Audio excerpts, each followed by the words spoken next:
Hi everyone, welcome back. Let's see what is switch statement in Java. In the previous episodes, we used if else to handle conditions, but when we have multiple fixed values, writing many if else blocks becomes messy. That's where switch statement helps. So let's see in which scenario the switch is more helpful. So let's say we have something like Monday, Tuesday, basically days, Wednesday, and so on. So we have multiple days and we know that days, right? And in that cases, for example, if it's if else, we have to say if day is equal to 1, it's Monday. If else, if day is equal to 2, else if. So lot of else if statement becomes so long. So switch makes it cleaner in this case. So let's see the syntax first. I'll remove this. Switch statement and expression, open braces, case value 1 and code here, and then break and case value 2, code, break. Finally, there is a default statement and the code if no cases matches here. Okay, value 1, value 2, value n number of cases we can have. So this is how the switch syntax looks like. So remember that this is not a condition here, it's a expression here. Conditions are different from expressions here. Expressions are nothing but should give a value here and we have to compare that result with these values. Okay, so expression can be a variable and these cases are possible values which this expression might have, and then break will stop the execution. For example, if value 2 matches, this break will cut the execution and goes out. And default is actually an optional fallback. If none of this are valid, it comes to a default when none of the cases matches here. Okay, let's see this with a simple example now. Int day equal to 2. Okay, and I'll give here the variable name which is day. Okay, and day can be anything, right? For example, 1, 2 and so on, and we have to write the code here. Maybe like if 1, then print Monday, if 2, then print Tuesday, and if 3, print Wednesday, and so on. Okay, and default can be some invalid day. So let's run this and see what's the output here. Yeah, so it says Tuesday because the day is given as 2 here, and if I give 3,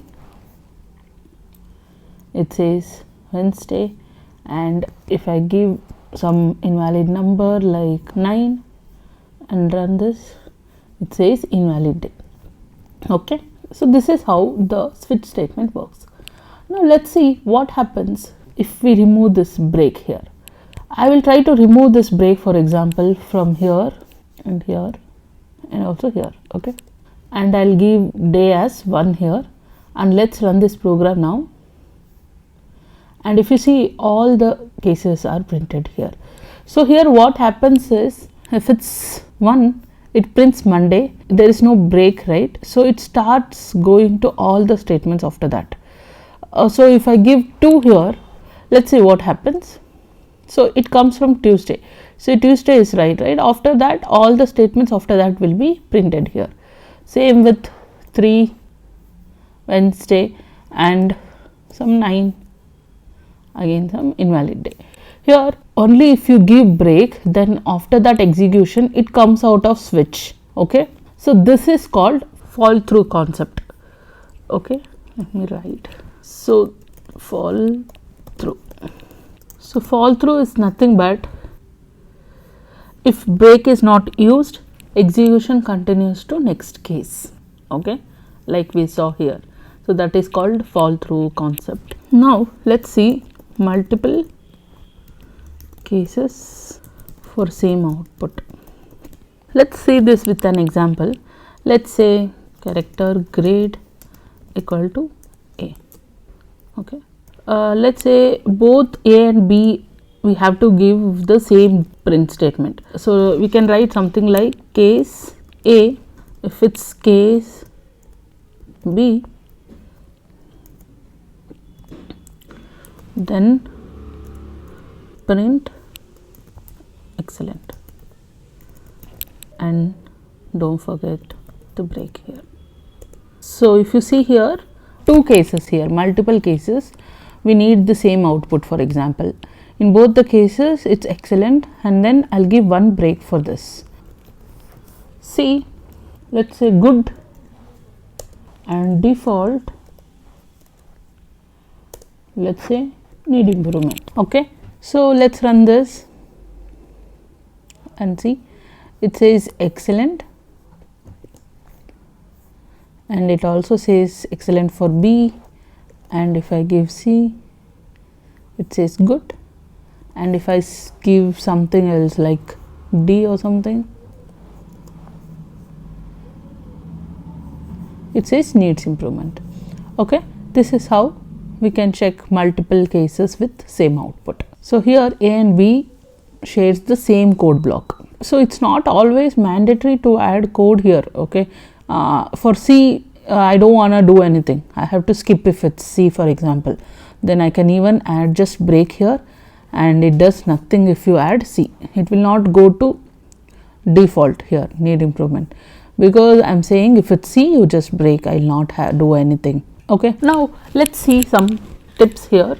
Values are case sensitive. So if I give A here and try to run this, it says the default because this A is different from this A. So the switch are case sensitive. So case sensitive if we are using string or character, and then don't forget the break. So break is important. So we cannot use relational operators here. For example, I cannot give greater than 5 or something. It has to be the only value. So only values has to be added, and the types has to match. Here I'm using integer, right? So I cannot go and use a string here. Okay, so the type should match here. Type of the expression should match. And next one will be switch works only with certain types. It works with integer, character, string type, and enum. Enum I'll explain in the further videos. And it will not work with float or double. Okay, so if I give float here, it says we have to select a type of float is not supported. Okay, use switch when comparing one variable like this and also fixed known values. So it will have some certain number of values, for example grades and days, even months, right? We know there are like 1 to 12 numbers. So in such cases you can use switch statements. Use if else when range conditions or complex logical expressions, for example finding largest numbers. So in such cases use if else. So the interview questions related to switch will be something like what happens if you don't use break here. So remember, if you don't use break, it will have a fall through if break is not used. Execution continues to next case. That will be the answer. And can switch work with string? Yes, it works with string. And they can also ask whether it works with float and what are the types the switch supports, and also they might ask a difference between switch and if else. Okay, so newer Java version also supports arrow style switch, but for now we will stick to the classic one. For now will be something like case 1 will be the code here. So this is the arrow style switch. Let's quickly recap what we learned today. We learned switch syntax and break keyword, fall through concept, and when to use switch versus if, and few of the tips required for interviews. Okay, in the next episode we will learn unary operators and assignment shortcuts. So see you in the next video. Thanks for watching.